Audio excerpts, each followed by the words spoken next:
Eclesiastes 1, de 1 a 11, eu vou estar, como sempre, usando a versão NVI. As palavras do mestre, filho de Davi, rei em Jerusalém.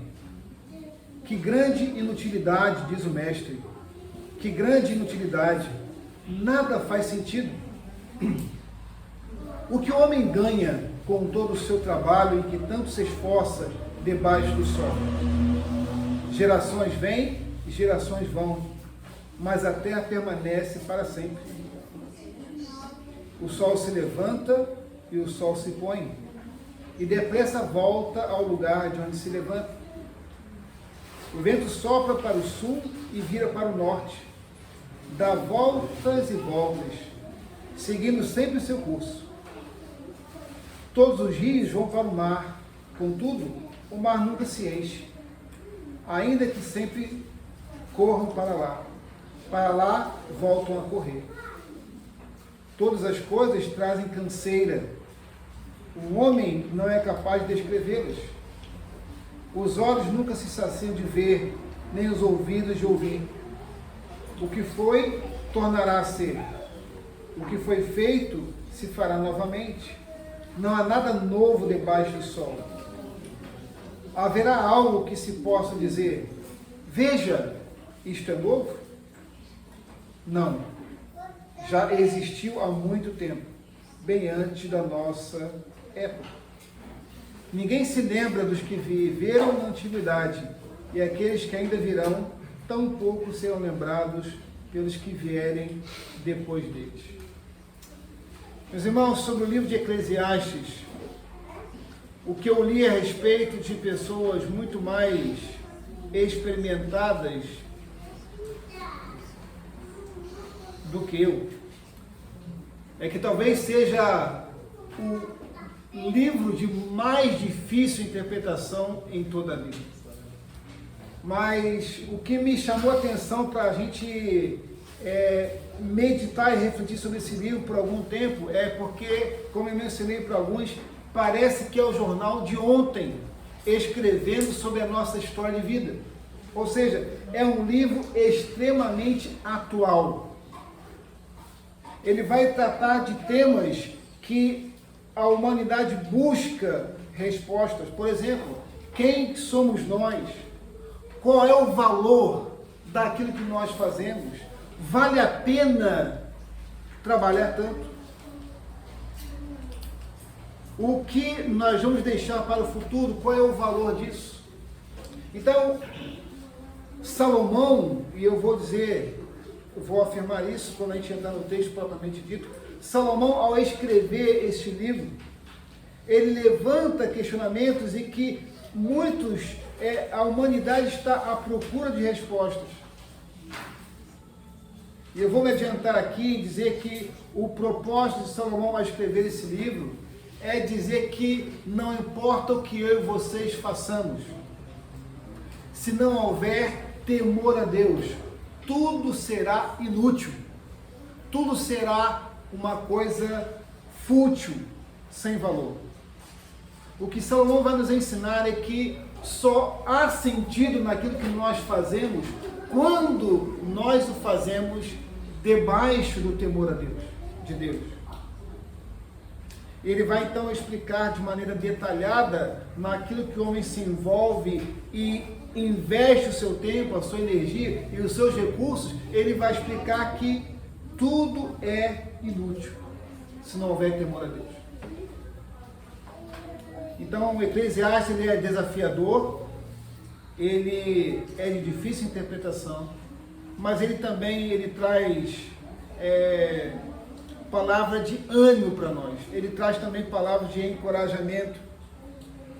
Alguns pensam que, ao escrever Eclesiastes, Salomão, ele se mostrou uma pessoa extremamente cética, incrédula. E também ele se mostrou uma pessoa extremamente pessimista. Pessimista é aquela pessoa, e essa palavra para nós, Marcelo, é aquela pessoa que ela tem uma tendência de olhar para situações e entender que está tudo ruim. Os mais antigos aqui vão lembrar de um desenho que eu já citei aqui. Eu acho que é uma raposa que diz: ó vida, ó céu, ó azar. Está tudo ruim. Não importa o que aconteça, a vida é ruim. Não é o caso de Salomão aqui. Mas percebam que o que Salomão vai afirmar para nós é que a vida não tem sentido. E esse é o tema da nossa mensagem. Qual é o sentido da vida? Salomão vai explicar que não há sentido na vida, Bruno, se não for aos pés do Senhor. Ele começa dizendo as palavras do mestre. Dependendo da sua tradução, vai trazer pregador. A ideia aqui é a palavra Kohelet, e ela é usada em muitas traduções como pregador, porque é a ideia de alguém que está reunido com o grupo em uma assembleia, e esse mestre, esse pregador, ele está ensinando as pessoas. Ele reúne um grupo para ensinar. E eu quero deixar claro aqui que Salomão não está falando, e isso é uma coisa importante, por que Salomão não cita, não usa o seu nome, ele usa a expressão Kohelet. Cadê Mateus para me ajudar aqui a gravar essa palavra? Não é? A palavra pregador, mestre. Salomão está falando para as pessoas de modo geral. Salomão não tem a intenção de que as suas palavras, que este livro seja visto como uma palavra oficial de um rei, e seja visto então como um decreto. Olha, o rei diz assim, e as pessoas ouçam aquela palavra como uma palavra, um decreto oficial de um rei. Ele está falando para a humanidade de modo geral. E eu afirmo, eu creio que este livro, esse título que ele se dá às palavras do mestre ou do pregador, filho de Davi, rei em Jerusalém, nós podemos pensar, bom, Davi teve vários filhos, mas o livro e o conteúdo do livro nos ensina de que nenhum filho de Davi, e particularmente reinou, e nós vamos lembrar de Absalão, que como filho de Davi, usurpou, tomou o reino, mas a descrição do livro, ela nos leva a pensar em Salomão, pela sua sabedoria, pelos bens que ele possuiu.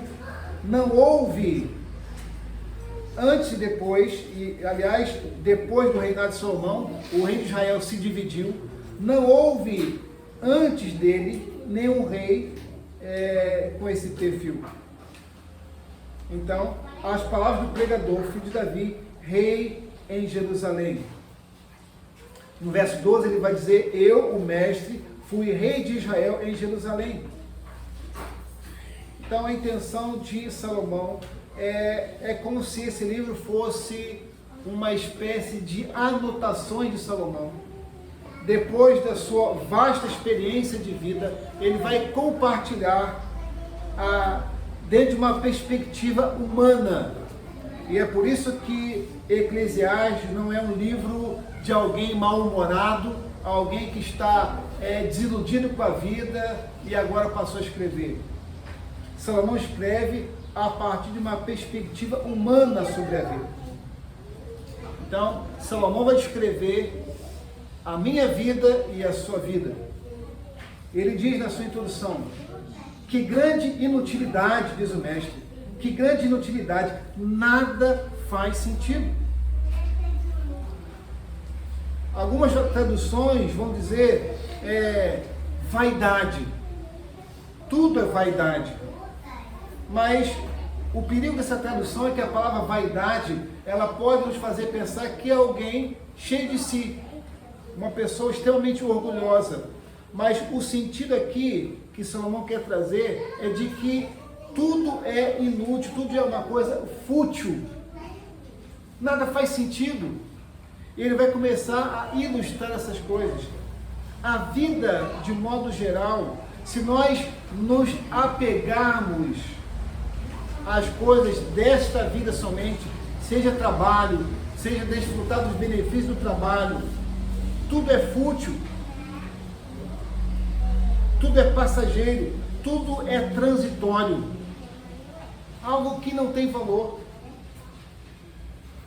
Tiago vai nos escrever no capítulo 4, verso 14, a sua visão sobre a vida.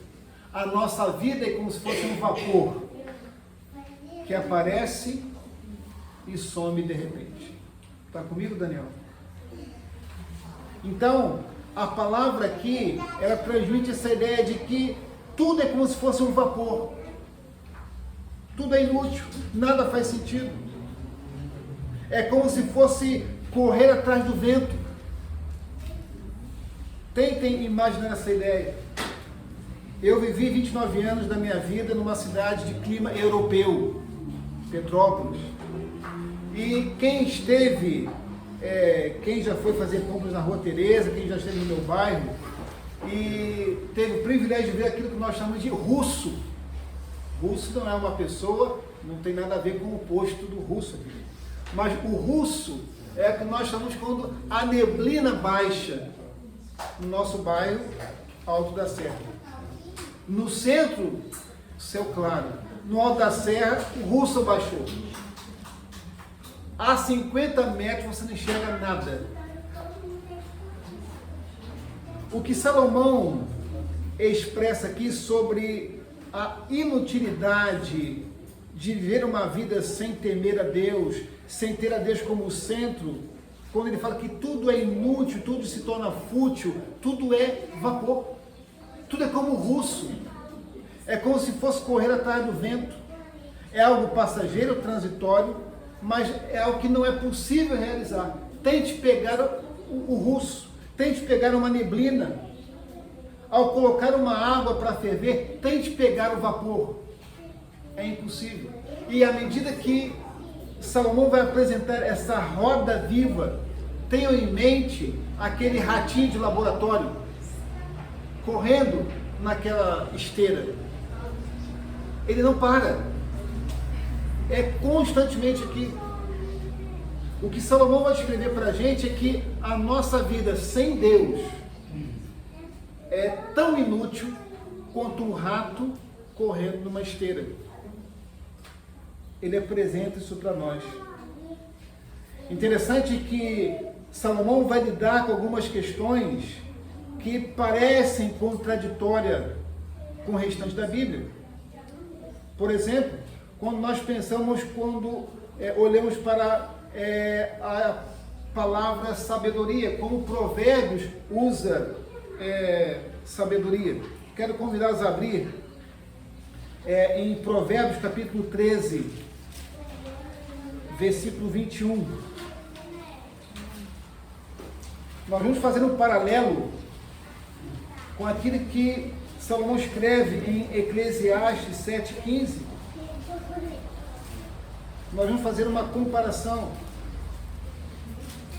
Primeiramente, Provérbios 13, 21.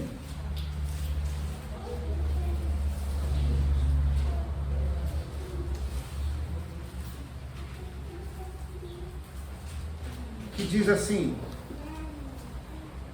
o infortúnio persegue o pecador, mas a prosperidade é a recompensa do justo. Alguém tem uma versão diferente da NVI? A desventura persegue os pecadores, mas os justos serão galardoados com o bem. Desventura, infortúnio.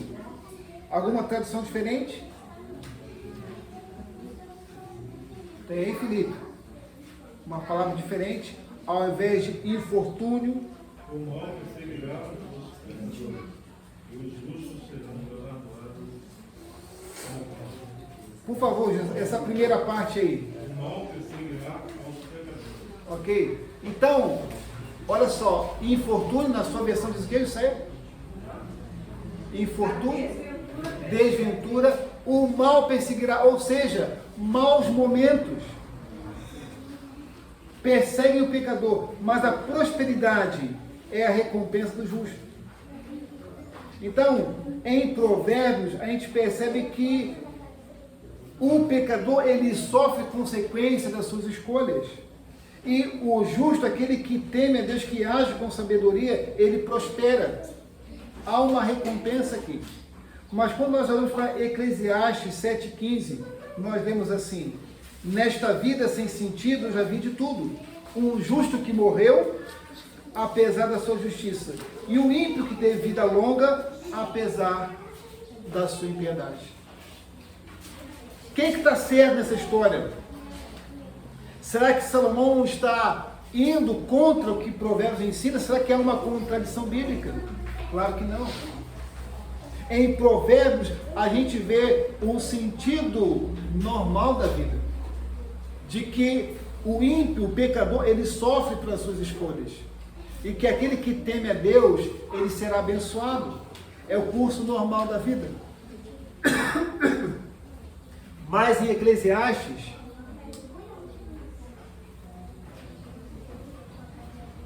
Salomão nos mostra que há momentos e momentos na vida que nós passamos e iremos passar, por frustrações. Então, olha que contraste. O ímpio se dando bem na vida. Um justo morre apesar da sua justiça. Coisas boas, coisas ruins ou lamentáveis, frustrantes, acontecem com pessoas boas. E o ímpio que teve vida longa apesar da sua impiedade. É o lamento do salmista. Os meus pés quase se desviaram quando ouvi a prosperidade dos ímpios. Eles têm os seus olhos arregalados, eles são gordos, eles zombam de Deus e nada acontece. São situações da vida. Mas tanto Provérbios quanto Eclesiastes estão certos. Mas Salomão nos mostra que existem exceções na nossa vida. Existem exceções. Então Salomão começa a descrever que nada faz sentido nessa vida sem Deus. Versículo 3. O que o homem ganha, e é assim que traz a NVI, o que o homem ganha com todo o seu trabalho, em que tanto se esforça debaixo do sol. Nós vamos mencionar e explicar essa expressão debaixo do sol, ela se repete muito, mas se a pergunta do sermão é qual é o sentido da vida, Salomão começa dizendo, ele levanta uma pergunta para nós: Osiel, para que trabalhar tanto? Para quê? O que o homem ganha com todo o seu trabalho, em que tanto se esforça debaixo do sol. A vida ela é frustrante, ela não tem sentido. O que Salomão vai começar a explicar nos versículos mais à frente é que nós vamos trabalhar. Os irmãos vão levantar 4h30, 5, 6 da manhã, sair de casa, faça chuva, faça sol, vão encarar ônibus, trânsito, vão trabalhar o dia inteiro, vão voltar para casa cansados, vão cumprir com alguma tarefa, vão dormir, no dia seguinte tudo se repete, não há nada novo debaixo do sol, nada faz sentido. E a pergunta que Salomão levanta é: para quê? Para que trabalhar tanto? Ele apresenta aqui aquilo que seria usado no meio comercial como o segredo da prosperidade. Se você trabalhar muito, se você se esforçar, certamente você vai se dar bem. Porque ele usa a expressão, o que o homem ganha com todo o seu esforço. Ele coloca em dúvida esse princípio. Olha, se você trabalha duro, se você levantar cedo, aí tem o ditado, Deus ajuda quem cedo, essa é a mente comercial das pessoas. Se você levanta cedo, se você trabalha duro, se você se esforçar, no final da história você vai se dar bem. Mas a vida não faz sentido, porque isso é um ciclo que se repete. Os irmãos levantam cedo, dormem tarde, trabalham, e Salomão vai questionar tudo aquilo que eu tenho conquistado. Será que a pessoa para quem eu vou deixar, ela vai administrar bem? Ele percebe que não faz sentido trabalhar tanto. Aquilo é uma coisa cansativa, frustrante, é inútil trabalhar tanto. E aí eu quero aqui, antes que alguém se empolgue, o trabalho, ele é bênção. O trabalho é bênção. O trabalho, ele existe antes do Éden. Então, quando a gente olha para a criação e vê Deus formando a primeira família, criando o primeiro casamento, ele cria um ambiente de culto, quando ele coloca o homem no Éden, e ele também, ele dá ao homem trabalho. Ele dá ao homem trabalho, mas era um trabalho abençoador. O homem, ele desfrutava de tudo, mas sem ter aquela fadiga, aquele cansaço. Deus, ele sempre foi e continua sendo o provedor, é aquele que dá todas as coisas, mas o trabalho era uma bênção para o homem. Ele administrava juntamente com Deus, mas por causa do pecado, porque o pecado, pela escolha de Adão, o pai da raça humana, ele estragou tudo. Então o trabalho passou a ser uma coisa cansativa, enfadonha. E eu quero chamar a atenção aqui, nesse mercado financeiro, de investimento e tantas outras possibilidades. Os jovens de 30, 40 anos pensam, eu vou trabalhar intensamente para ganhar o meu primeiro milhão. Ganhando o meu primeiro milhão, eu vou descansar. A pergunta é, para quê? O que Salomão pergunta para nós, e quando ele busca o sentido da vida, é para quê? Eu comentava com José e Filipa ontem sobre uma coisa que nossa sociedade propõe e buscamos muito, que é até uma plataforma de governo, a casa própria. É o sonho de consumo da humanidade, casa própria. Os nossos pais já ensinavam, quem casa, quer casa. Meu filho, se você ama essa pessoa, olha só, você tem que ter casa. E foi embutido, e é embutido na nossa mente esse princípio, de que a casa própria é o nosso bem maior.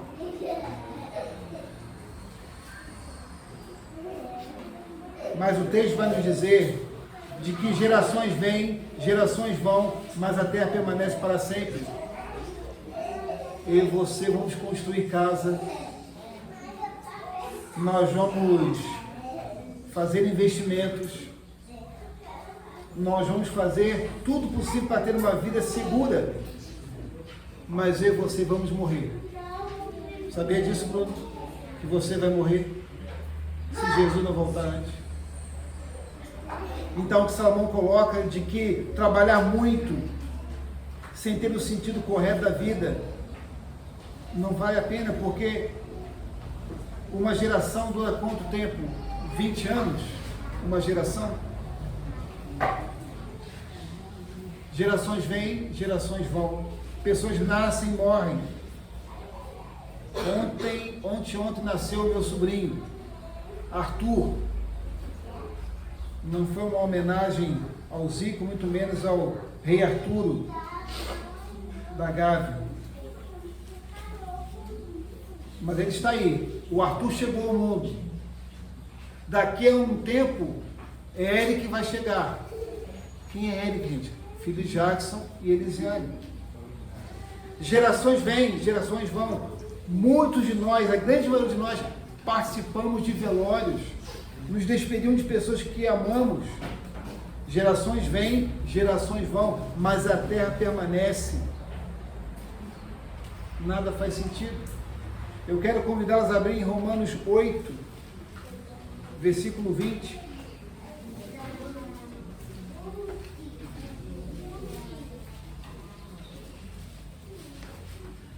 Romanos 8.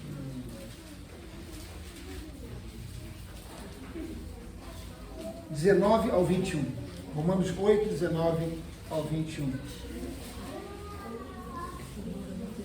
A mesma palavra que Salomão usou aqui para dizer que grande futilidade, que grande inutilidade, ela é usada também pelo apóstolo Paulo aos Romanos. É a mesma palavra usada na versão grega do Antigo Testamento, a conhecida Septuaginta. A palavra revel, ela é usada aqui também em Romanos 8, pelo apóstolo Paulo, que diz assim: a natureza criada, Romanos 8, 19. A natureza criada aguarda com grande expectativa que os filhos de Deus sejam revelados, pois ela foi submetida à inutilidade, revel, vapor, futilidade, algo sem sentido, mas pela sua própria escolha, mas por causa da vontade daquele que a sujeitou, na esperança de que a própria natureza criada está libertada da escravidão, da decadência em que se encontra, recebendo a gloriosa liberdade dos filhos de Deus. Então o apóstolo Paulo fala de que a natureza, ela foi submetida por Deus à inutilidade. No dia em que Adão pecou, Deus fez com que a própria criação, que aguarda com expectativa a revelação dos filhos de Deus, ela se tornou algo inútil e fútil. A vida do homem sem Deus, ela não tem sentido. A própria natureza aguarda, ela geme, ela está com expectativa de que haja a redenção para que a vida possa ter sentido. Irmãos, e nós estamos, a humanidade está constantemente buscando sentido na vida, nas coisas desse tempo. Então eu quero usar agora o porquê, explicar o porquê que Salomão usou essa expressão debaixo do sol. Como eu disse, ela traz uma perspectiva, uma visão humana daquilo que o homem vê. O homem nesse mundo decaído, marcado pelo pecado. Salomão não é pessimista, ele não é um incrédulo. Essa é a visão de um homem, de uma sociedade sem Deus. É a vida debaixo do sol. Porque o homem caído no pecado, o homem que tem uma vida inútil pela sua escolha de pecar contra Deus, ele não enxerga acima do sol. Ou seja, ele não tem uma visão celestial, ele não olha as coisas com uma perspectiva de Deus. É por isso que a vida não tem sentido. O ciclo da vida, como alguns descrevem, o homem nasce, cresce, reproduz e morre. Esse ciclo da vida, ele é chato, ele é enfadonho, ele é fútil, ele é inútil, é um vapor. Não tem sentido. Por isso que muitas pessoas tentam tirar a sua própria vida. Por isso que as pessoas buscam incansavelmente, se fadigam, se esforçam para trabalhar, para conquistar as coisas, porque a nossa sociedade, ela estabelece o valor das pessoas por aquilo que elas têm. Então, se você chega num banco, bermuda, chinelo de dedo,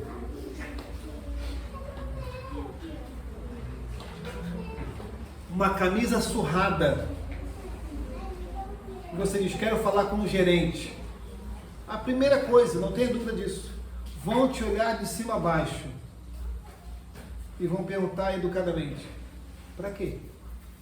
Qual a sua motivação? Qual o seu interesse?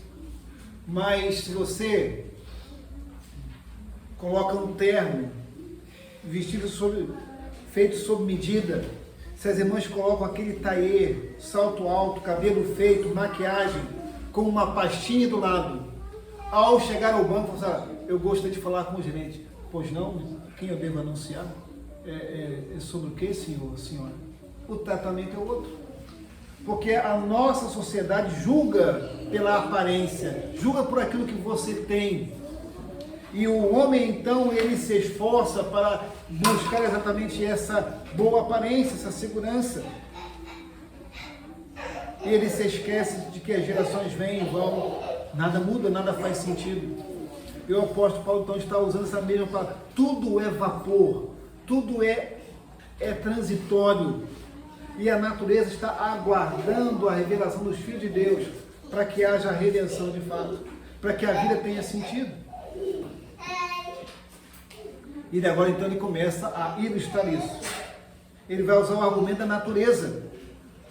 Dos capítulos 4 ao 6, 4 ao 7, ele vai falar sobre algumas situações. Versículo 4, versículo 5. O sol se levanta e o sol se põe, e depressa volta ao lugar de onde se levanta. O vento sopra para o sul e vira para o norte. Dá voltas e voltas, seguindo sempre o seu curso. Todos os rios vão para o mar, contudo o mar nunca se enche. Ainda que sempre corra para lá voltam a correr. Essa é a visão de um homem da vida debaixo do sol, sem a interferência de Deus. Há aqueles que pensam de que seguem um pensamento deísta. O que seria o pensamento deísta? Existe um Criador. Deus criou todas as coisas, mas Ele nos criou e nos deixou a bel prazer. Ele nos abandonou. Nós estamos aqui por nossa própria conta e risco. Deus não interfere, Deus não intervém na vida humana. É tudo igual. O sol se levanta, o sol se põe e depressa volta ao lugar de onde se levanta. Nada muda. Irmãos, e essa visão limitada, sem a intervenção de Deus, é que nos faz, muitas vezes, murmurar. Ai, gente, que calor, misericórdia, não aguento mais. Poxa, o tempo já mudou de novo, está chovendo. Que coisa, botei minha calça clara, hoje vai sujar tudo. Estava planejando ir na praia ontem, o tempo mudou, o mar está revoltado, ressaca. Que coisa. Ai, gente, o sol está muito quente, como é que eu vou para a praia sem um protetor solar, sem um protetor, um guarda-sol? Está insuportável, eu não tenho ar-condicionado, minha casa não tem laje e telhado. Que coisa insuportável. Quando a gente olha a vida debaixo do sol somente, nós nos tornamos murmuradores, porque a gente pensa que o sentido da vida está no conforto, no bem-estar. A gente se esquece de que a nossa vida é transitória, que é como se fosse um revel, um vento, um vapor que aparece sobre de repente. Eu tenho casa, tenho carro, eu tenho ar-condicionado, eu tenho como ir, para onde ir, mas Deus pode me chamar amanhã. Essa vida transitória que Salomão descreve, nós não podemos imaginar como se fosse um castelo de areia. Acho que é em Niterói que tem um artista. O camarada, ele faz na areia todo tipo de desenho, baleia, castelo. Ele desenha pessoas de maneira perfeita. Ele faz recorte na areia, uma coisa perfeita. Mas o que Salomão fala sobre a transitoriedade, a futilidade da vida, não é como se fosse um castelo de areia sólido. A visão que Salomão apresenta aqui do homem sobre a vida sem Deus é pior do que isso. É como se fosse um castelo de nuvem, só que levado pelo vento. Tudo é transitório, Ricardo. Tudo passa. Tudo é inútil se Deus não se faz presente. Salomão aqui ele está olhando e vendo a natureza repetindo seus feitos. O sol se levanta, o sol se põe, o vento sopra para cá e para lá. Todo dia a mesma coisa. Ó vida, ó céu, ó azar. Ah, hoje eu tenho que trabalhar de novo. Talvez muitos de vocês pensaram como eu muitas vezes. enquanto estudante, aquela semana inteira, e hoje os adultos usam a expressão sextou. A expectativa de que a semana de trabalho acabou agora, é só relaxar. Sextou. Os ímpios vão para os bares, vão curtir a vida. Aliás, a vida é breve, então eu tenho que curtir. Sextou. Os estudantes, graças a Deus, sexta-feira. E o domingo, por causa desse pensamento, passa a ser um pensamento deprimente. Misericórdia. Amanhã tem que preparar marmita de novo. Amanhã eu vou encarar o ônibus voltar de novo. Amanhã tem que encarar a sala de aula. Que coisa enjoada. Que vida sem sentido. Para que estudar matemática? Para que estudar português? Eu não vou ser professor. Não é isso? É uma vida sem sentido. Tudo é revel, tudo é vento.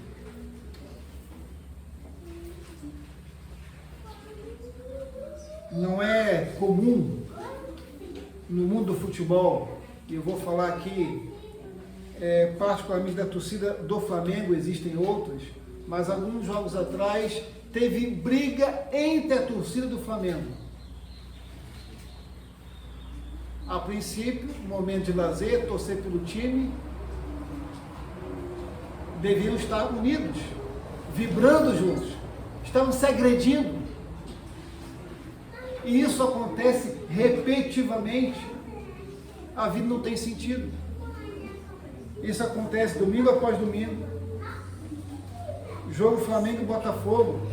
A polícia estrategicamente tomou a frente, teve iniciativa e apanhou de torcedores organizados ou torcedores desorganizados. Taco de beisebol com arame farpado em volta. Olha a mentalidade.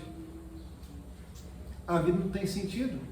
O futebol é o entretenimento, é o principal esporte do nosso país, nos trouxe muitas alegrias, já foi assunto político e carro-chefe dentre eles para nortear a nação. Hoje nós estamos um pouco mais acordados quanto a isso.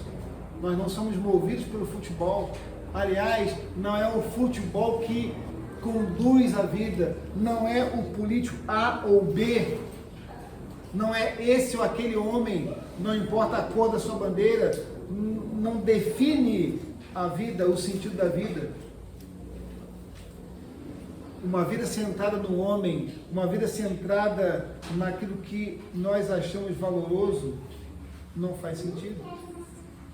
Mas eu quero chamar a nossa atenção de que se Salomão está pensando, sol nasce, sol se põe, sol nasce, sol se põe, de novo. A perspectiva de Deus, eu quero chamá-los a olhar para o Salmo 19. Quando alguém tem uma visão de Deus sobre a criação, ela vai ter a mentalidade que Davi, o pai de Salomão, teve. Salmo 19 diz: os céus declaram a glória de Deus. O firmamento proclama a obra das suas mãos. Um dia fala disso a outro dia. Uma noite o revela a outra noite. Sem discurso nem palavras, não se ouve a sua voz. É a visão de alguém que está olhando acima do sol. Está olhando com uma visão de Deus. Alguém que tem Deus no centro da sua vida. Não é alguém que está olhando para o seu umbigo e entendendo que a vida gira em torno de si mesmo. Nós vamos nos lembrar de Josué, se eu não estou enganado, capítulo 10, quando Deus faz o sol parar para que ele continue na batalha. A visão do homem sem Deus, a vida é uma mesmice, tudo é chato. Ó vida, ó céu, ó azar. Mas, na visão de alguém que tem a Deus como centro, ele é aquele que conhece a Deus e o Deus que fez o sol parar. Não importa o que a ciência diga, a Bíblia diz que o sol parou, e se Deus é Deus soberano, não importa a definição que a ciência dê, Deus travou o sol, deteve a lua para que a batalha acontecesse no seu tempo. E Josué então estava olhando na perspectiva de Deus, acima do sol, com fé, com dependência desse Deus. Meus irmãos, nós precisamos agir assim, na dependência de Deus. Eu já citei aqui e vou falar de novo. O autor, escritor das Crônicas de Nárnia, dentre muitas coisas, muitos livros bons, eu quero recomendar. Se você deseja ler bons livros, comece por C.S. Lewis. Ah, pastor, mas Crônica de Nárnia é muito volumoso. Tudo bem. Então a minha dica aqui, Jackson e Elisiane, comprem volumes, né? Os vários volumes, que eu não sei quantos são, das Crônicas de Nárnia. Quantos? 7 volumes. Leia para Eric, ainda na barriga, leia para ele, né? Depois você leia Cristianismo Puro e Simples. Aliás, Maíra, já leu esse livro? Peça emprestada a Glauber, ele vai ver a mensagem depois. Glauber comprou, peça emprestada a ele. Um clássico. Abolição do Homem, Deus no Banco dos Réus, tantos outros. Mas ele disse uma seguinte frase, de que nesta vida, nada que não seja eterno, aliás, tudo que não é eterno é inútil. Tudo o que não é eterno é inútil. C.S. Lewis, então, ele descreve o que Salomão está nos comunicando. Isso nos traz uma lição. Nós temos, como igreja de Deus, olhar acima do sol. E vivemos nessa dependência e investimos naquilo que é eterno. Porque aquilo que é eterno é útil, tem valor. Jesus recriminou e condenou o homem que disse, dentro dessa futilidade da vida, já que a vida é breve, já que o importante é curtir a vida, comamos e bebamos, porque amanhã morreremos. O que a palavra diz? Louco, esta noite pedirão a tua alma. O que você tem preparado, para quem é? O apóstolo Pedro, escrevendo a sua segunda carta, a impressão do homem que só enxerga debaixo do sol, ele diz, olha, nada muda. A volta de Jesus foi anunciada, mas as coisas permanecem como sempre foram. O homem casa, se dá-se em casamento, nada aconteceu.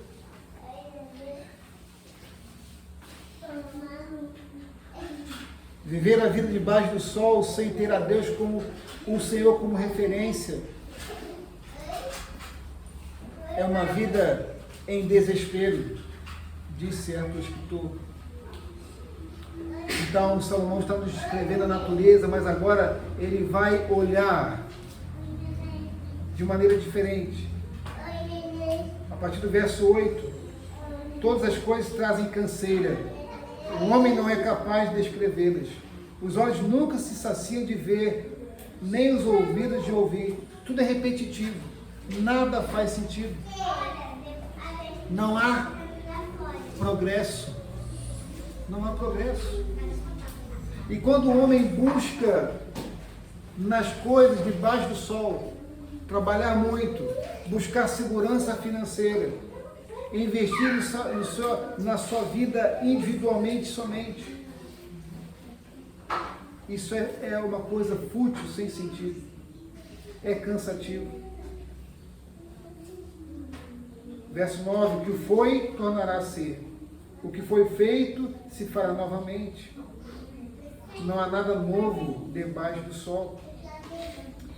A gente que viveu um pouquinho mais, às vezes usa aquela expressão assim, na minha época não era assim, na minha época era diferente.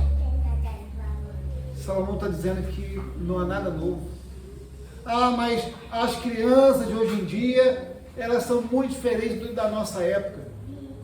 Nós brincávamos, nós fazíamos coisas mais divertidas, que usavam a mente. A questão é que mudou-se a forma, mas as crianças, elas continuam tendo uma vida, se estão sem Deus, sem sentido. Se eu afirmo, e essa é a realidade de muitos aqui, na infância e adolescência, passávamos o dia correndo atrás de bola. Os irmãos tiveram o privilégio de nascer à beira-mar, de onde que eu diga, ver todos os dias castigando a pele com boia mar adentro. A gente se gaba e diz, não, pelo menos eu vivi a vida. Essas coisas não fazem sentido em si mesmas. Hoje as crianças usam sua mente de maneira mecânica, diante de uma tela de celular, diante de um computador. Seja passar o dia na praia, seja passar o dia jogando bola, ou de frente de uma tela, sem Deus. Nada disso faz sentido. A verdade é que não há nada novo. O verso 10 diz, haverá algo de que se possa dizer, veja, isto é novo? Não. Já existiu há muito tempo, bem antes da nossa época. Ninguém se lembra dos que viveram na antiguidade, e aqueles que ainda virão, tão pouco serão lembrados pelos que vieram depois deles. A verdade aqui é que um dia nós seremos esquecidos. E essa igreja que permanecerá até Cristo voltar, aqueles que estarão pastoreando essa igreja, conduzindo o culto, não vão se lembrar de nós. Primeira e segunda igreja de Macaé, elas têm o seu rol, pelo menos a segunda igreja ainda mantém, fotos de membros fundadores. Uma coisa interessante que confirma esse texto. Se você perguntar para os novos, para as gerações atuais, quem é esse irmão? Quem é essa irmã aqui? Não sabe. Já não se lembram mais. Ninguém se lembra dos que viveram na antiguidade, e aqueles que ainda virão, tão pouco serão lembrados pelos que vierem depois deles. Tudo é transitório, tudo é vapor, tudo é fútil, não tem sentido. A vida sem Deus não tem sentido. E eu quero concluir a minha palavra nessa manhã convidando vocês para abrirem em Colossenses, capítulo 3.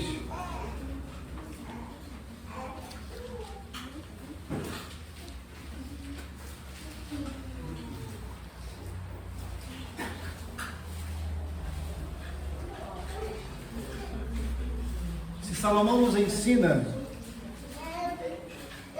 que a vida sem temor a Deus, sem uma vida centrada nele, não faz sentido, como então, Pedro? Colossenses 3. Como fazer então que a nossa vida tenha sentido? Como dar razão à nossa existência? Como acordar a cada manhã sem reclamar, com alegria? Como vir ao culto sem que seja uma mera religiosidade, bater cartão? Como vir ao culto entendendo de que a minha atitude de vir ao culto é para a glória de Deus, para honrar aquele que me chamou e me salvou, sem ter um coração dividido e pensar que poderia estar fazendo outra coisa melhor, ou estar no culto desejando ir embora logo para fazer isso ou aquilo. O apóstolo Paulo nos ensina aqui, e será a nossa aplicação nessa manhã, Colossenses 3. Portanto, já que vocês ressuscitaram com Cristo, procurem as coisas que são do alto, acima do sol, onde Cristo está assentado à direita de Deus. Mantenham o pensamento nas coisas do alto e não nas coisas terrenas, abaixo do sol.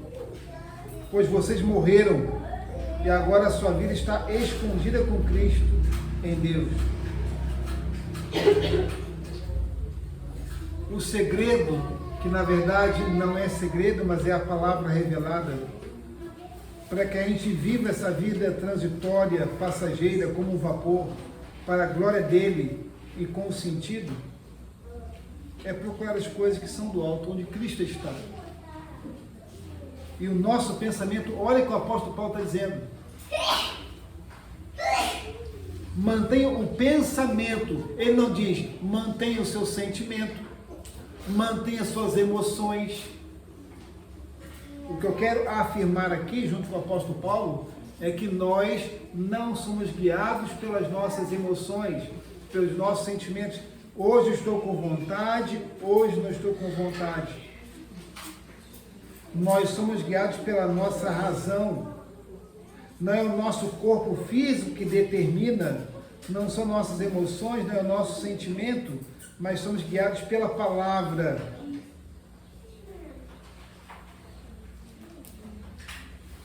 Paulo fala que nós morremos e a nossa vida está escondida com Cristo. Então mantenham o pensamento nas coisas do alto. Pensem naquilo que está acima do sol.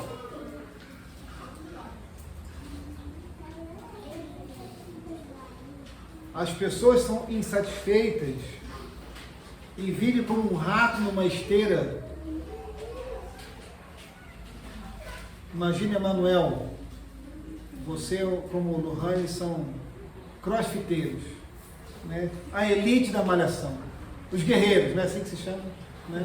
É a tropa de elite. O whey já está barato, Jonathan, já baixou o preço, mais ou menos. Suplementação. Procuraram Maíra e Vitória para traçar uma estratégia alimentar. Eu vou me alimentar bem, vou tomar suplementos, eu vou fazer atividade física, eu vou pagar o preço. Sem dor, como é que é? Sem dor, sem ganho, eu vou pagar o preço. E daqui a 100 anos, nós percebemos que evitar o torresmo de nada valeu. De que aquele bolo de chocolate rico em açúcar, insulina lá em cima, cheio de reservatório de insulina. Daqui a 100 anos, comer bolo ou não, malhar ou não, se alimentar bem ou não, não adiantou nada. E isso não é um conselho, não é uma indicação para comamos e bebamos. Não. Mantenha-se assim. Paulo diz para Timóteo que o exercício físico ele tem pouco proveito, mas tem algum proveito. Vamos fazer, não é isso, João? Vamos fazer. A vida piedosa, olhar para uma vida acima do sol é mais importante. Mas é o que eu falo com o Cleide. E se nós queremos, se Deus nos der 100 anos, para que a gente viva para a glória de Deus, para que a gente continue olhando para algo que é do reino, que está lá em cima, coisa do alto, de que a gente tem uma vida dedicada para Deus, nós temos que ter saúde, e não é entupindo as nossas artérias, que o nosso coração ao subir 2, 3 degraus, ai, não aguento, ai, me ajuda. Vai fazer a visita? Vai no culto? Não, não posso, eu não aguento, estou cansado. Então, nós temos que cuidar do templo do Espírito Santo, para que haja saúde em nós, para servir a Deus. E nós temos então que ter o equilíbrio, que a academia não roube o nosso tempo com Deus, que se comer uma comida fora do seu padrão, uma comida que não está na sua reeducação alimentar, isso não prive você de sentar com outros irmãos para um discipulado, para uma comunhão. Se for o caso, leve a sua marmita, mas não se prive da comunhão. Então, meus irmãos, que nessa vida sem sentido que o homem vive, sem razão, Salomão vai nos apresentar, e essa é a introdução do livro. Ele vai nos ensinar, ao longo das suas experiências, de que a vida só tem sentido em Deus. Vamos orar. Pai, nessa manhã de domingo, mais um domingo na nossa vida, mais uma manhã. Teu Espírito Santo, Deus que habita em nós, nos faça olhar acima do sol, que nos faça perceber, ó Deus, de que nós já um dia descobrimos isso, quando nós nos rendemos ao Senhor, nós descobrimos o sentido da vida. Como o autor aos Hebreus diz, que nós possamos estar com nossos olhos firmados no autor e consumador da nossa fé. Que haja, Deus, a alegria do Senhor em nós, ao estudar a Tua Palavra. Que a gente busque o sentido da vida, não nas coisas desse mundo, embora o Senhor nos permita desfrutar delas. Que a gente desfrute da Tua presença. Que haja alegria, contentamento, prazer, deleite na Tua presença. Senão, Deus, tudo mais será algo inútil, será correr atrás do vento.